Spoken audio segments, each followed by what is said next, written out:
가슴 속에 무지개의 추억이 있으면 퍼붓는 소낙비도 두려울 게 없으리.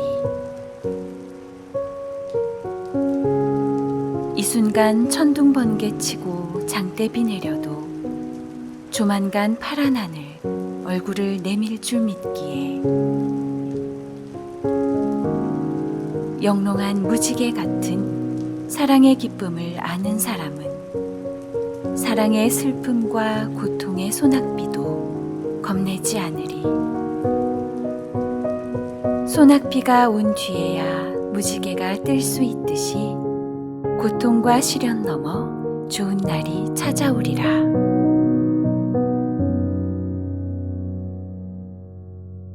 예, 오늘 우리 정연복이라는 사람이 쓴 무지개라는 멋진 영상을 여러분 시와 함께 이렇게 보셨습니다. 소나기가 내리지 않으면 무지개가 볼 수 없는 것처럼 우리 현실이라는 그런 고난이 없으면 어떻게 영광을 보게 되겠습니까? 로마서 8장 18절에 이 이야기를 잘 이렇게 표현합니다. 생각컨대 현재의 고난은 장차 우리에게 나타날 영광과 비교할 수 없도다. 지금은 고난이지만 장차는 영광이라는 것이죠. 이거와 비교가 안 되는 그런 영광이 우리 앞에 있다, 이렇게 말씀합니다. 현실 너머에 준비된 하나님의 그 꿈을 보라, 오늘 말씀의 제목입니다. 여러분, 400년 동안 애굽에 종살이하던 이 이스라엘 백성들이 이제 그 종살이에서 해방이 되어서 홍해를 건너와서 이제 가나안을 향해 가고 있는데, 이제 얼마 남지 않는, 이제 불과 한 달 정도 얼마 남지 않는 거리에, 시간적인 거리도 또 물리적인 거리도 가까이 와 있습니다. 그래서 이들은 이제 이 모압 평지에서 이 하나님의 말씀을 듣고 있습니다. 이 사람들 광야를 지나서 이제 얼마 있지 않으면 가나안에 들어갈 이 사람들을 향한 메시지가 이 신명기의 말씀인데, 오늘 1절 이렇게 말합니다. 우리 1절을 같이 한번 읽어보겠습니다. 내가 오늘 명하는 모든 명령을 너희는 지켜 행하라. 그리하면 너희가 살고 번성하고 여호와께서 너희 조상들에게 맹세하신 땅에 들어가서 그것을 차지하리라. 여호와께서 너희의 조상들에게 맹세하신 땅, 그 땅에 들어가서 이제 살게 된다, 이런 얘기하는 거죠. 근데 앞으로 갈 땅은 그들 앞에 있는 조상들이 맹세한 그 땅이 있는데, 이들은 여전히 지금 현재는 광야에 머물러 있는 것이죠. 그래서 그들의 현실은 참 답답한 그런 광야지만, 그 현실 그 너머에 이제 얼마 있지 않으면 그 너머에 맹세하신, 하나님 맹세한 그 땅이 기다리고 있다는 것이죠. 현실 그 너머에 준비되어 있는 하나님의 꿈이 이제 거기에 있다는 겁니다. 여러분, 하나님은 언제나 하나님의 그 마음, 하나님의 그 관심을 누구에게 그 관심을 가지고 있느냐, 우리는 아는 것처럼 하나님 사랑하는 백성들의 관심을 가지고 있는 것이거든요. 우리가 모든 예수 믿는 사람들이 다 암송하는 요한복음 3장 16절, 우리 같이 한번 읽어보겠습니다.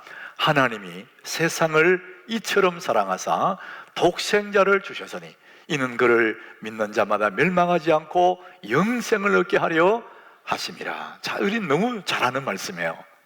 하나님이 이 세상을 너무너무 사랑하셨어요. 그래서 예수님 독생자를 주셨어요. 누구든지 그를 믿으면 멸망하지 않고 영생을 얻는다. 자, 하나님이 사랑한 세상, 하나님이 세상을 이처럼 사랑해야 되는데, 여기서 말하는 그 세상은 무엇을 말하는 걸까? 우리가 사는 이 땅덩어리를 얘기하는 걸까? 푸르게 우거져 있는 숲을 얘기하는 걸까? 강을 얘기하는 걸까? 예쁜 동물들을 얘기하는 걸까? 여러분, 여기서 하나님이 세상을 이처럼 사랑하는 그 세상은 사람을 말합니다. 그 사람을 위해서 예수님이 십자가에 죽으셨다는 것이죠. 그 사람 속에, 세상을 이처럼 사랑한 그 속에 내가 거기에 포함되어 있는 거예요. 자, 오늘 1절에 다시 돌아가 보면은요, 하나님이 관심이 어디 있는지를 표현해 주는데, 내가 명하는 모든 명령을 너희는 지켜 행하라. 그러니까 하나님이 우리에게 말하는, 너희에게 말하는 거예요.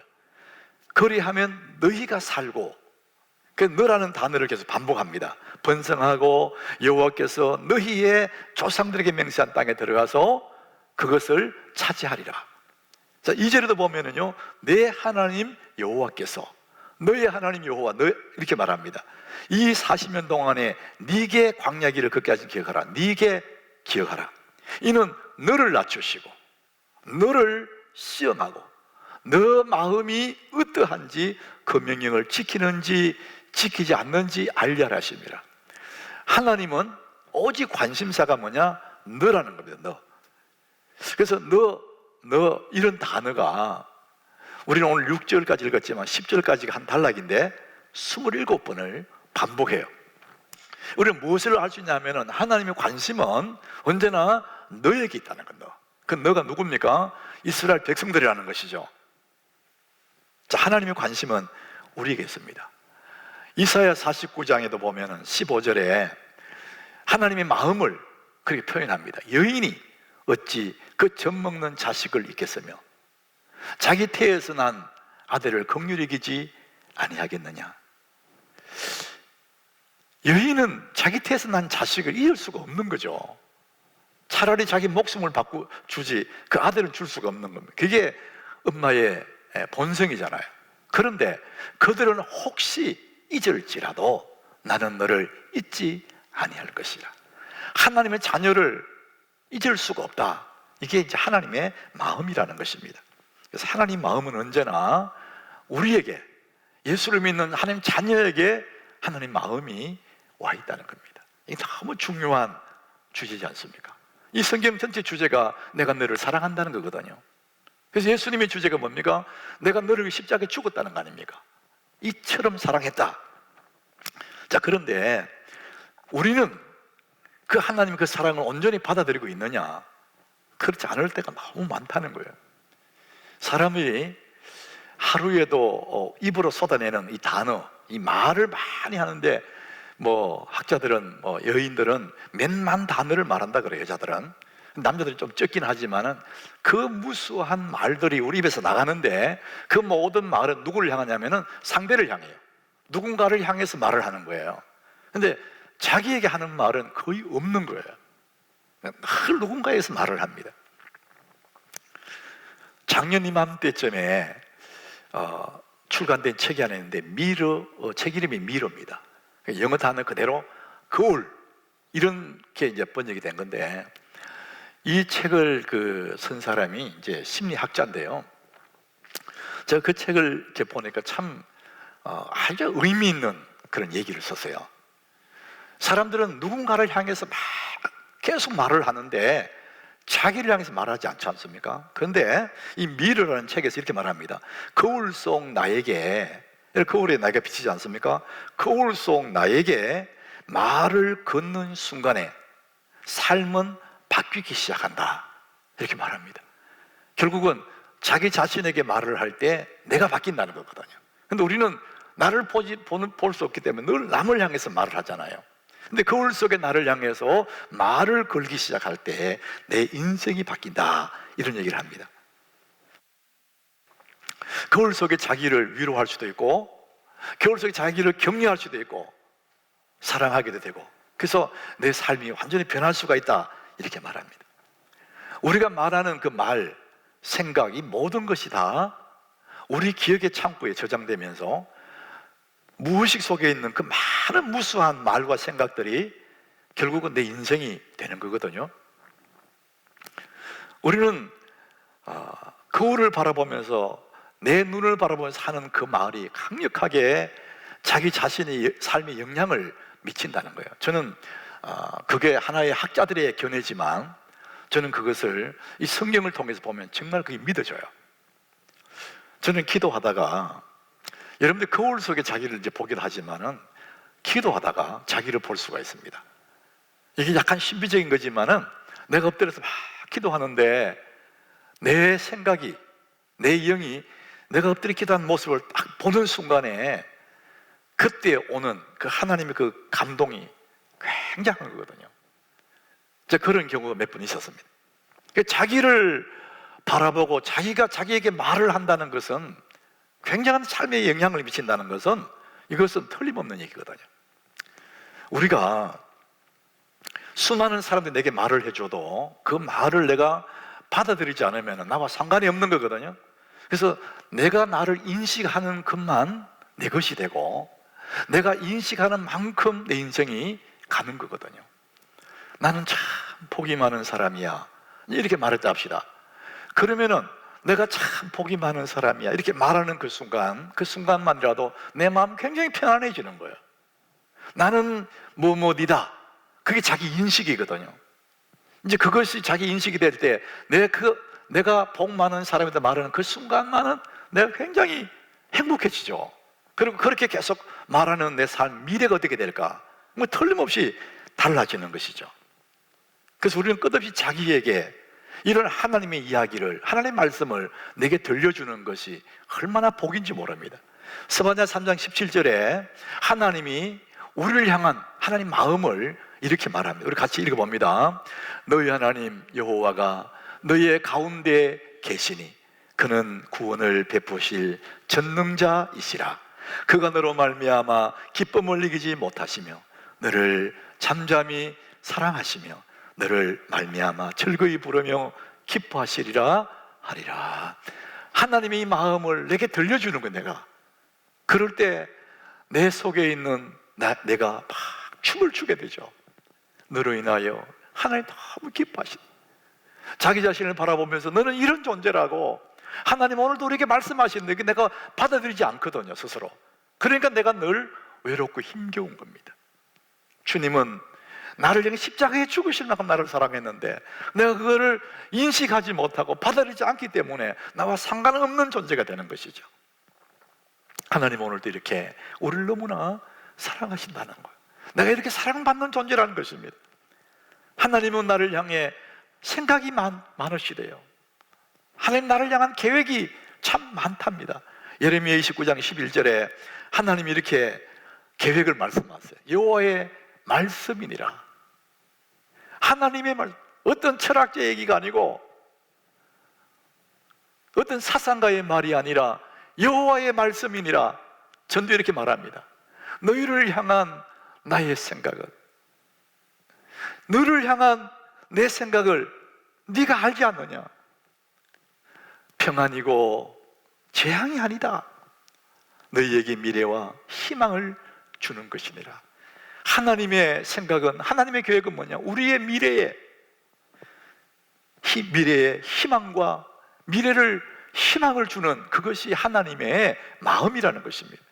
우리는 오늘 처해 있는 상황에 힘들 때마다 이것을 잊어버리지 않습니까? 근데 하나님은 언제나 놀라운 계획을 가지고 있고 하나님의 꿈이 있다는 것이죠. 나를 향한 하나님의 꿈.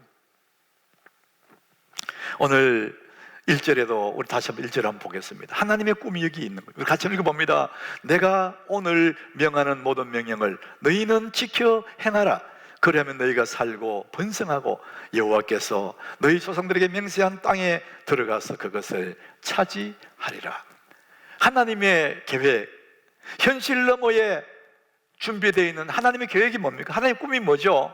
너희 조상들에게 맹세한 그 땅에 들어가서 그것을 차지하게 된다. 이게 하나님의 계획이고 하나님의 꿈이고 현실 너머에 준비되어 있는 하나님의 사랑이라는 겁니다. 우리 이것을 보지 못하면 오늘이 너무 힘겹다는 거예요.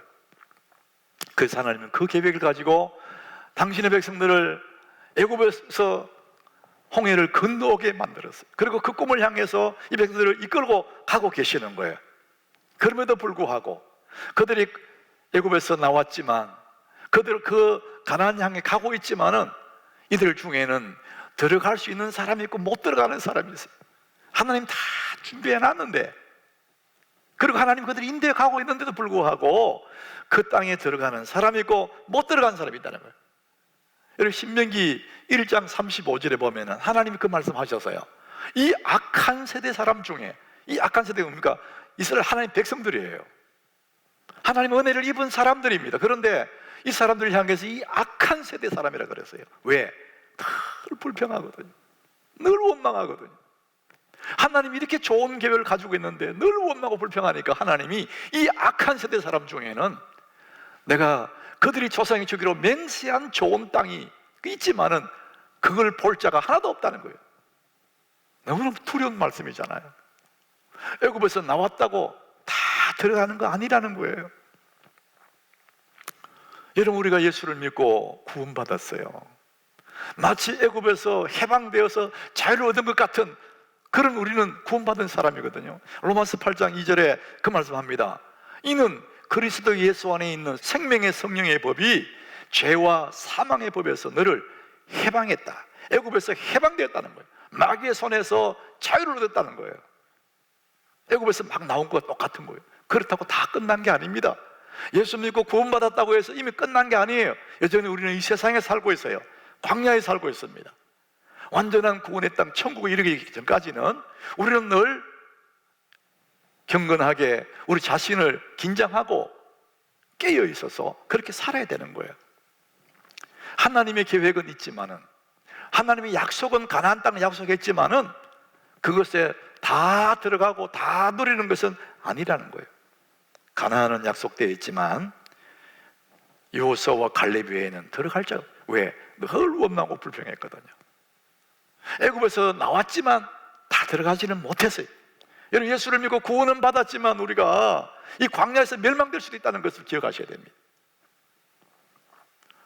이들 중에는 그 60만이 나왔거든요. 60만. 우리가 정확한 계산은 없지만 한 60만 명 정도가 애굽에서 나왔다는 거예요. 그들이 이제 가나안을 향해 가고 있어요.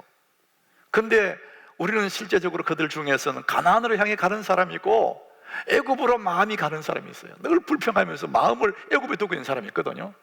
미래로 가는 사람이 있고 과거로 가는 사람이 있다는 거죠. 여러분들은 예수 믿고 구원받아서 이 세상에는 광야에 살고 있습니다. 여러분은 지금 어디를 향하여 걸어가고 있습니까? 천국으로 향해 걸어가고 있습니까? 세상을 향해 걸어가고 있습니까? 여전히 구원받은 사람이지만은 다 천국으로 향해 가는 사람 아니에요. 그래서 늘 긴장하고 깨어 있어야 될 이유가 거기에 있는 것입니다. 오늘 2절에 보니까 이렇게 말씀합니다. 우리 같이 2절을 우리 같이 읽어봅니다. 내 하나님 여호와께서 이 40년 동안에 네게 광야의 길을 걷게 하신 것을 기억하라. 이는 너를 낮추시며 너를 시험하사 내 마음이 어떠한지 그 명령을 지키는지 지키지 않는지 알려 하려 하심이라. 이 광야의 길을 걷게 하셨대요. 하나님이 능력이 없어서 그 길을 걸어가게 한 게 아니에요. 얼마든지 애굽에 있는 사람을 딱 들어가지고 애굽에 딱 넣어버릴 수도 있어요. 전능하신 분이니까 말씀 한마디로 들어서 옮겨버릴 수 있습니다. 그런데 하나님은 그렇게 하지 않고 이 광야의 길을 걷게 하셨다는 거예요. 그 이유가 뭐냐? 너를 낮춘다는 겁니다. 그럼 너를 테스트하겠다, 시험하겠다. 하나님 말씀을 지키나 안 지키나.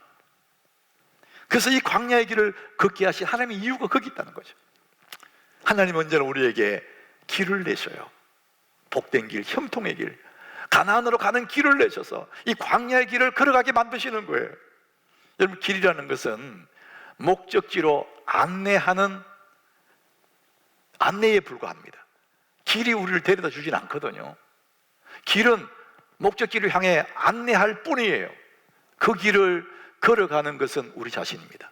걸어가야 할 몫은 우리에게 있습니다. 하나님은 광야의 길을 내셨어요. 가나안으로 가는 길을 열어놨어요. 우리는 그 길을 가는 것은 우리의 몫입니다. 많은 사람들이 그 길로 못 가는 거예요. 왜냐하면 광야의 길이니까 원망하고 불평하고 자꾸만 애굽으로 돌아가려고 하거든요. 오늘 6절에 보니까요, 광야의 길을 내신 그분이 6절에 이렇게 말합니다. 내 하나님 여호와의 명령을 지켜 그의 길을 따라가며 그를 경외할지니라. 그의 길을 따라가래요. 하나님 내신 그 광야의 길을 따라가라는 거예요. 그게 뭘 얘기하느냐 하면은 6절에 내 하나님 여호와의 명령을 지키는 것이 그의 길을 따라가는 거랍니다. 오늘 1절에도 그 말하죠. 내가 오늘 명하는 모든 명령을 지켜 너희는 지켜 행하라. 하나님의 내신 그 길을 따라가는 그것은 뭐냐? 그의 명령을 지켜 행하는 것이 따르는 겁니다. 다른 말로 하면은 순종의 길이에요. 순종하지 않으면 그 길을 갈 수가 없다는 것입니다. 이는 다 너를 낮추신다. 왜 광야길을 가게 하느냐? 우리로 하여금 낮추신다는 거예요. 그건 뭡니까? 하나님이 나를 낮추실 때 낮아져야 돼. 하나님이 우리를 꺾으실 때 거기에 엎드려야 되는데 안 꺾이려고 그러는 거예요. 하나님 나를 낮추실 때 낮아지면 되는데 안 낮아지고 싶은 거예요. 사람들은 자꾸 높아지고 싶어 하지 낮아지는 걸 싫어해요. 다 그렇습니다. 그런데 하나님의 광야의 길을 걷게 하신 이유가 뭐냐? 너를 낮춘다는 거예요. 교만한 걸 꺾고 잘난 척하는 걸 꺾어내서 하나님의 말씀을 지키는지 안 지키는지 그 테스트 하겠다는 거예요. 그게 순종의 길입니다. 우리의 고집들, 나의 경험들, 이거를 낮추실 때 꺾어내려고 하는 하나님 뜻이 있는데 이걸 안 버리는 거예요. 그러니까 쉽지 않다는 것이죠. 여러분, 이 순종의 길은 우리가 평생 걸어가야 할 길이에요. 여러분, 이 순종은 우리 인간의 몸을 입고 있는 우리들은 따르기 쉽지 않은 거예요. 왜냐하면 우리의 살아온 경험들이 있고 내 살아오면서 쌓아놓은 지식이기 때문에 이게 안 무너지는 거예요. 그래서 하나님이 낮추시고, 왜 낮추십니까? 그 경험들 꺾으라는 겁니다. 종교개혁자 마르틴 루터가 이런 얘기를 했어요. 정말 진실한 성도는 언제나 왜라고 묻지 아니하고 무엇을 할까요? 이렇게 묻는다는 거예요. 왜 그래요? 왜? 왜라는 단어를 쓰지 않는다는 거예요. 참다운 신자는 그냥 무조건 주님 말씀하시면 왜냐고 묻지 않고 어떻게 따를까요? 그것만 묻는다는 거예요. 참된 순종은요, 깊이 생각한 후에 따를 수가 없어요. 우리가 생각하게 되면 내 경험이 나오게 돼요. 그래서 먼저 순종한 다음에 물어야 된다는 것이죠. 먼저 순종한 다음에 생각한다는 겁니다. 여러분, 순종의 사람, 그 대명사가 아브라함이지 않습니까? 아브라함은 언제나 왜가 없었어요. 하나님이 가라사대 그냥 아멘만 있었어요. 일단 가보고 간 다음에 생각한다는 거예요. 여러분, 우리는 순종 얘기 참 많이 들었어요. 근데 누구나 다 순종해야 된다는 거 다 알고 있어요. 순종해야지. 근데 순종이 잘 안 돼요. 우리가 알 뿐인데 잘 안 되는 이유가 어디 있냐? 여러분, 순종하기 위해서는요, 하나님 말씀을 잘 들어야 됩니다. 왜 그렇습니까? 하나님 말씀을 잘 들어야 믿음이 생기는 거예요. 여러분, 믿음은 들으면서 납니다. 그래서 하나님 말씀을 계속 들어야 믿음이 생기는 거예요. 여러분, 믿음이 없으면 순종할 수가 없어요. 하나님 하시는 말씀은 내가 이해가 안 되는데 하나님 믿거든요. 믿음이 있거든. 저분 하나님 선하시다, 이거 믿으면은요 따를 수가 있는 거예요. 그러니까 하나님 말씀을 들어야 믿음이 생기는 거예요. 그래서 우리는 태어나서부터 죽을 때까지 평생 하나님 말씀을 들어야 됩니다. 말씀의 은혜가 된다, 은혜가 안 된다 상관없이 평생 말씀을 들어야 내 영혼이 살고 믿음이 생기는 거예요. 세상의 모든 것은 졸업합니다. 다 끝날 날이 있어. 그런데 하나님 말씀 듣는 건 평생 듣는 거예요. 평생. 그래야 내 믿음이 살기 때문에. 이와 같이 이 팬데믹 상황에서도 비록 교회는 나올 수는 없었다 할지라도 우리는 영상으로 하나님 말씀을 듣고 있는 거예요. 그래야 내 믿음이 생기는 것입니다. 그래야 순종할 수가 있는 거예요. 우찌무라 간조라는 일본의 유명한 신학자가 있지 않습니까? 이 사람이 이런 얘기했어요. 하나님이 인간을 저주하신다면, 그럴 리는 없겠지만 하나님이 인간을 저주하신다면 어떻게 저주할까? 세 가지가 있어요. 세 가지. 첫 번째, 하나님이 계신 것을 믿지 못하는 불신앙. 하나님이 안 믿어지는 거예요. 이게 저주라는 겁니다. 하나님 안 믿어지는 게 저주야. 두 번째, 하나님 말씀을 들어도 들려주지 않는데요. 내 귀에 들어오지 않는 하나님 말씀이, 하나님 말씀이 들리지 않는 그것이 또 저주라는 거예요. 세 번째는 감사하는 마음이 생기지 않는 메마른 마음. 아무도 감사가 안 생겨. 내 불평만 생겨. 이게 저주라는 거예요. 여러분, 하나님 말씀 잘 들리는 복된 기가 되기를 바랍니다. 이 말씀을 잘 듣는 것이 그게 복이라는 거예요. 하나님 말씀 안 들리면 어떻게 해? 하나님 앞에 기도해야 됩니다. 이 말씀 들리도록. 안 들리면 그게 저주라는 거예요. 말씀을 들어야 내가 순종할 거 아닙니까? 그래야 믿음이 생길 거 아닙니까? 여러분, 이 순종이라는 것은 하나님 말씀 듣고 늘 하나님 말씀 듣고 내 자신을 순종하는 훈련을 하셔야 됩니다. 연습하셔야 돼요. 우리는 다 내 생각대로 하고 싶어요. 내가 원하는 곳으로 하고 싶어요. 근데 예수님이 우리에게 말씀하셨잖아요. 나의 원대로 마옵시고 아버지 원대로 되길 원합니다.